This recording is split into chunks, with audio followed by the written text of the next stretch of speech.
CES has come and gone, but there have been a bunch of cool device announcements, and one of those devices is already in the office. What's going on, guys? I'm Aaron from PhoneDog.com, and AT&T's Pantech Burst is in the house. Now, this is a $50 smartphone, but it's not only a cheap smartphone, it also has 4G LTE capabilities. So AT&T's new 4G LTE service available to the masses at a pretty reasonable price here, and this is a decent smartphone as well. It's packing a 1.2 gigahertz dual-core processor, a 4-inch Super AMOLED display, and a 5-megapixel camera with 720p HD video recording. Is this a device to get? Should you maybe consider a quick messaging device or something else on AT&T? We'll find out in the review. But first, some love to Best Buy Mobile because they hook us up with a bunch of phones for use in our One Paw Bandit game. When you go into Best Buy Mobile to, let's say, get the Pantech Burst, you'll walk out working. They'll help you set up your email, your web, and all those settings, so when you walk out the door, you're good to go. Mom's got her call settings all set up, she got her camera settings ready to go, and she's good to go at Best Buy Mobile. Let's take a look at this Pantech Burst. Is this the best 4G LTE device out there for 50 bucks?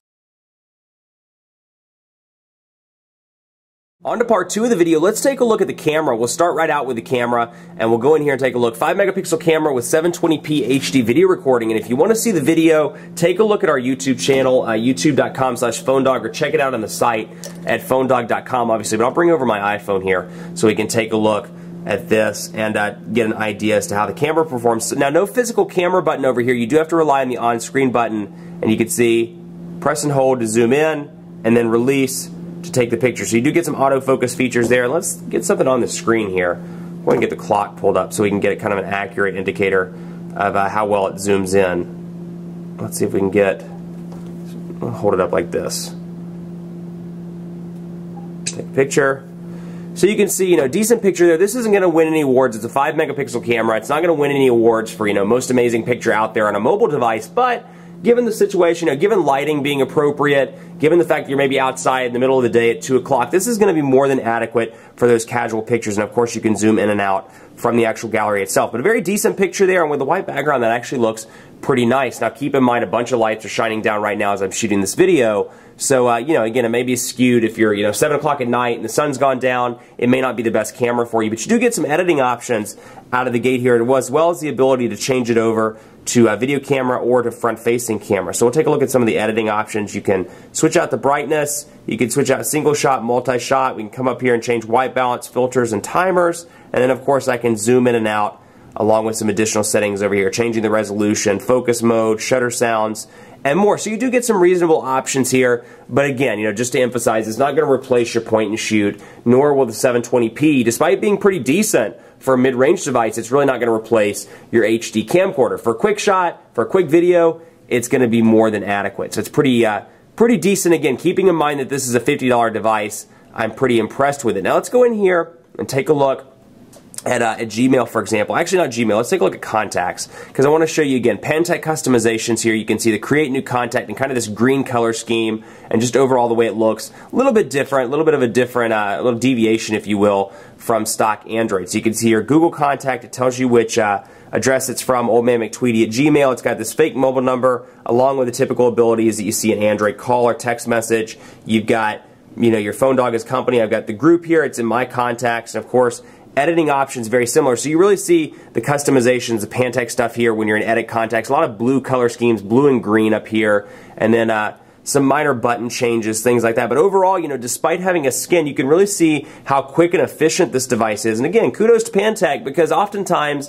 when you install a skin, particularly on a mid-range device, if it's not a really well-integrated skin, it slows down. I mean, we've seen this with Moto Blur in the past years, and versions of Sense that are running on 600 megahertz processors. It just really isn't effective unless it's a really well-integrated and kind of light and quick user interface. And it seems like they've done a pretty decent job with that. I mean, it's very fast, and again, I've been very impressed with the performance. Pinch to zoom's very responsive, easily come in and out of the 7 home screens, and it's just an impressive performing device for 50 bucks. So if you're looking at this as opposed to something that's maybe this versus the iPhone 3GS, or even this versus the iPhone 4, any of these devices that are kind of at the $50 or $100 price tier, it's a pretty decent performer on that front. So let's take a look at Quadrant Standard here.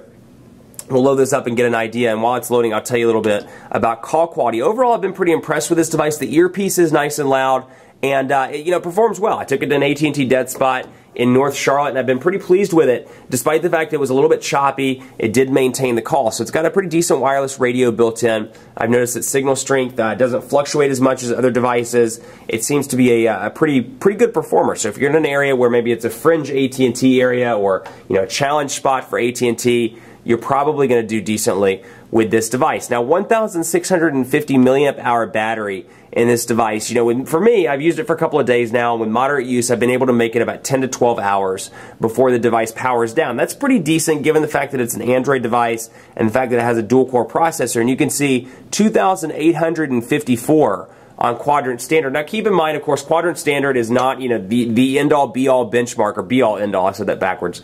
Benchmark. But for 2,854 for a mid-range device, that's pretty impressive. And actually, to me, that's the highest I've ever seen on a mid-range device. So 2,854. Take it with a grain of salt. It's not always indicative of day-to-day performance, but I will say that one's pretty reflective of how I felt with this device. It's a very fast, very zippy device.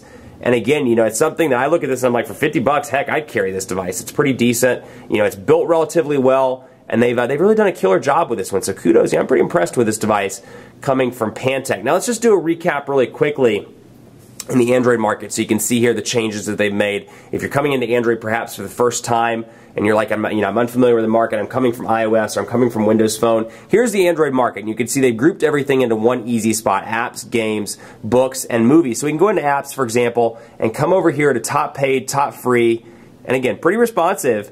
And you can see loading up right now. So we'll go to Facebook for Android, for example, and let it load up. And you can see the screenshots here. And unlike Windows Phone, where it kind of groups everything in individual folders and you have to scroll over to see recent reviews and screenshots and more, it kind of groups everything into one page here. You can see screenshots, you can see what's new, description, reviews, and then of course more by Facebook developer and what other users also viewed, along with the options to open it if it's already installed, and then of course update it if there's an update available. So you've got plenty of options here, but it's all kind of just plopped into one area, if you will, as opposed to organized, again, like Windows Marketplace, where it's like screenshots, scroll, reviews, scroll, general information, scroll, and more. So here's some of the screenshots. And they've really kind of made the Facebook for Android app look a lot like the iOS app, which is nice because it's a well-designed app. So that's good for them. But again, very easy to use. Again, transition effects, really want to highlight this. They've been relatively responsive for the most part. And I've been pleased. So you can get your music, your movies, and more from the Android market. And of course, you can download Google Music and use that as kind of an ecosystem of sorts. If you're coming from something like iOS and you really miss that iTunes ecosystem, it's not as good on Google, but you do get Google Music, and you do have the ability to download music and more in the Android market. Once it reloads with the new market, you'll notice it'll be apps, books, music, and movies. So you do get the ability to download all of that from one easy place, and that's in the Android market. Of course, you can see all your apps in here, manual updates, and you can allow automatic updating, which is a big benefit over iOS. You can come in here and say, allow automatic updating, so whenever there's an update for Gmail or an update for YouTube, it'll automatically push it to your device, as opposed to that obnoxious little 1 or 2 icon right below your App Store on iOS. So that's a nice little benefit there, nice little perk. And of course, the Gmail integration is second to none. So we'll load up Old Man McTweety so you can see here, let's say, for example, Google Music. We'll come in here and take a look. And you'll see Android 2.3, so no real changes here. You can see the header still stays at the top. But again, I just want to highlight the responsiveness being a mid-range device. Now, it'd be pretty pointless to run a speed test because we're running on Wi-Fi right now, so I can't really give you a true indication of AT&T's 4G LTE speeds. What I will tell you, based on experiences with the other 4G LTE devices like the Nitro HD, the Skyrocket, the Vivid, it performs relatively well. I've seen speeds between 4 and 9 megabits per second. Definitely not as fast as some of these users are reporting in New York and some of these larger markets, but I see between 4 and 9. I think the highest I've ever seen in the city is 11 megabits per second. So very, very fast in comparison to HSPA Plus and even some of the 3G technologies. It's still, at least in this particular area, just a little bit slower than Verizon's 4G LTE in most areas, but I do find that it's relatively consistent, between 4 and 9 megabits per second with occasional bursts of speeds up to 11. So it's very dependent on your market. It's dependent on how they rolled it out. So, take it with a grain of salt. If you're in New York, I've seen speeds, crazy speeds in New York, depending on where you are, 20 to 40 megabits per second. So if you're in, a different market, go out there, get an AT&T 4G LTE device, and kind of figure it out on your own. But you do get some nice benefits. Handy Memo. This is something that I've kind of criticized Android for. There's no Memo application out of the box. So you do get Handy Memo pre-installed here where you can create some notes out of the box. Create some notes. Can't talk and type at the same time. Create some notes. Get some more. I got an idea. Get some more. I'm going to use all caps because we love people that type in all caps. Come on. Get some more cold flu medicine. I'm not sure if I have the cold or the flu, but we'll see. Cold and flu medicine. Get some more cold and flu medicine. All caps. So when I read that, I'll be like, get some more cold and flu medicine. It'll be really serious. So I can save it. No, I'm not going to save that because I actually have plenty of cold and flu medication. That's what I've been drugged up on for the past week, so since CES. So my apologies for anything crazy I've said this week. I may not even remember it, but that's a nice benefit. And then, of course, you get some other goodies out of the box. You get AT&T's movies, of course, and then some AT&T applications, My AT&T, and then PC Suite. Now, S-Board, I'm not familiar with S-Boards. Let's see. Sharing content with a group. Supported via MMS. Service requires a per basis fee. So registered group. So it looks like a kind of a group where you can share MMS and content and more, kind of like a group MMS feature, if you will, but just kind of an application to do it all in one spot, which is pretty useful. I've used that quite a few times. And Sketchpad, they actually were showing this off at CES. Just a nice little pad where if you need to take a quick note, come over here and we can change around some of the features, make the lines larger, make them smaller. We can cancel them. We're going to save that. We're going to do a new one. And I can say get groceries. Get groceries. Which, that's terrible handwriting. I want to say get groceries. Get groceries.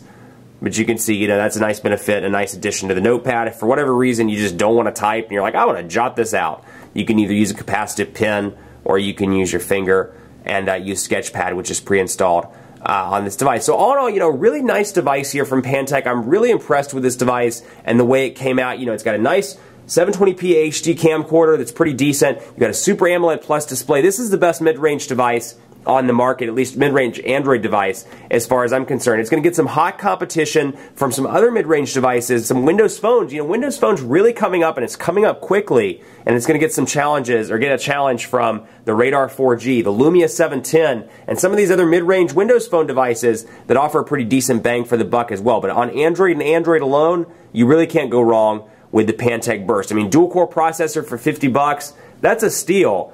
And I know Mama wants a dual-core processor. What? Of course she does. And that's a good thing. So for somebody that's new to a smartphone, I can't believe I just said what on camera.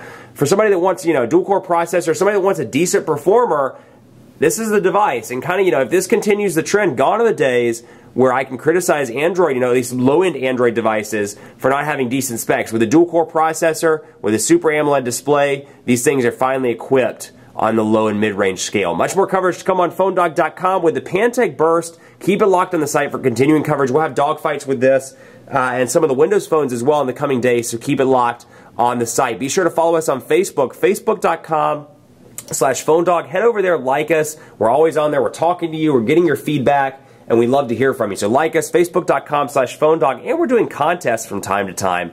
And that's pretty cool. Follow me on Twitter as well, PhoneDog_Aaron, and on my personal Facebook fan page at Facebook.com/PhoneDogAB. Let me know what you think of the Burst. Let me know on Facebook, on Twitter, over email, over fax, over carrier pigeon, whatever, because I'm really curious to see what you think about this new mid-range device from Pantech. Thanks so much for watching, and as always, we'll see you next time.